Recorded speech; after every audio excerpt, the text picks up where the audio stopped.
The 2012 men's lacrosse season turned out to be quite the wild ride for Bill Tierney and the Pioneers. Coming off a trip to the Final Four in 2011, nothing but a return trip would be considered a successful follow-up. Well, the Pioneers came close, oh so close to doing just that, falling one goal short against the eventual national champion. Denver found out early it had become the hunted instead of the hunter. With a trip to the Final Four fresh in their minds, the Pioneers were battling an early season hangover, and the result was a sluggish 4-3 start. I think in the fall, for the most part, everyone was just so excited about how well we did last year, and so we didn't necessarily play how we should from the beginning. And I think that kind of carried over, at least into our fall ball game, and then maybe early in the season, it took us a little longer than it should have to get back to where we were last year. I mean, we thought things at a certain point would sort of fall our way as they did last year, but a lot of those breaks didn't happen for us, and sort of at the end of the day, we were stuck wondering why they didn't fall our way. Bill Tierney was afraid his team might be suffering from a mild case of overconfidence, but not even his vast experience could help Denver avoid the inevitable. I've been around this block a long time. I like to say it's experience. Some people will say it's age, but you know, I had been there before, and I thought I had the blueprint or the formula for how to act. And you know, we're at the University of Denver now, and we're at a place that you know, the kids were learning. They're great guys, and they work very hard. But I needed to understand that it's not the same. It's a different place, and we needed to go through it. I don't know what we would have done differently. Yeah. We needed to go through it. The Pioneers weren't playing badly. They just couldn't come up with the key goal at crunch time.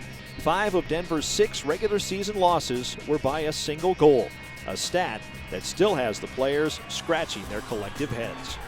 I wish we could have figured that out this year, but I'm not sure. I'm not sure if it's just working harder on the practice field or whatnot, or just making the little plays that count every day in practice, or just capitalizing every chance we get in games. But we're hopefully trying to figure that out for next year so we can be on the other end of those ones.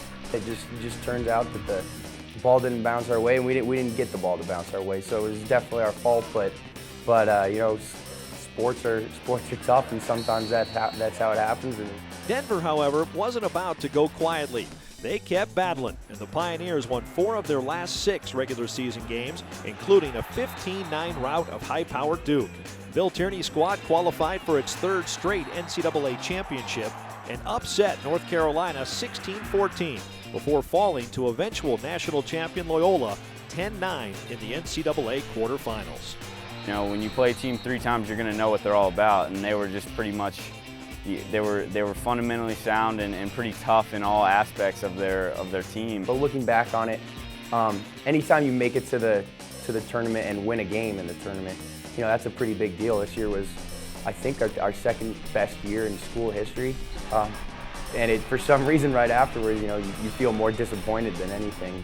Losing to Loyola 3 times, twice by 1 goal is kind of a heartbreaker, knowing that you were just right there with them, and maybe we gave them the best game that they saw. But it's just heartbreaking, but it just makes you motivated that much more to come back next year. DU loses 8 players to graduation, including standouts Mark Matthews and Alex Demopoulos. Those will be big shoes to fill. You know, Mark and Mops obviously put up a ton of points, and they're going to be sorely missed, and it'll be tough not to see number 22 and 33 operating behind the net and on the sides. For those guys, I think I give them the most credit for having gone through a freshman year like they did. Then a new coach comes in, so now in 2 years they're playing for 2 different coaches, and buying in and being the guys that were going to be the first class that kind of graduated with 3 years of me under their belt, which isn't easy. To their credit, they bought into everything. They could have walked. A lot of guys in their class walked. A lot of the guys in their class didn't want to do the hard work. A lot of guys in their class you know, didn't want to meet the demands that we put forth for them, you know, socially and academically. And to all 8 of those guys' credit, you know, they did that. You know, the bar's been set pretty high when you're disappointed getting to the Elite 8, but the Pioneers are confident next year will be even better. For next year, I know as being named a captain, one of my main goals for next year is that we just come every day, every week, and and show up and practice hard. And to see how close we were so many times to being right there is just, I think it's going to make everyone that much, going to make people work that much harder this summer, and we're going to come back and hopefully be able to get back to Final Four weekend. But I think now we've reached a point where our guys believe that we are an elite team in Division I lacrosse. We're clearly a top 10 team, final ranking of 6, this year.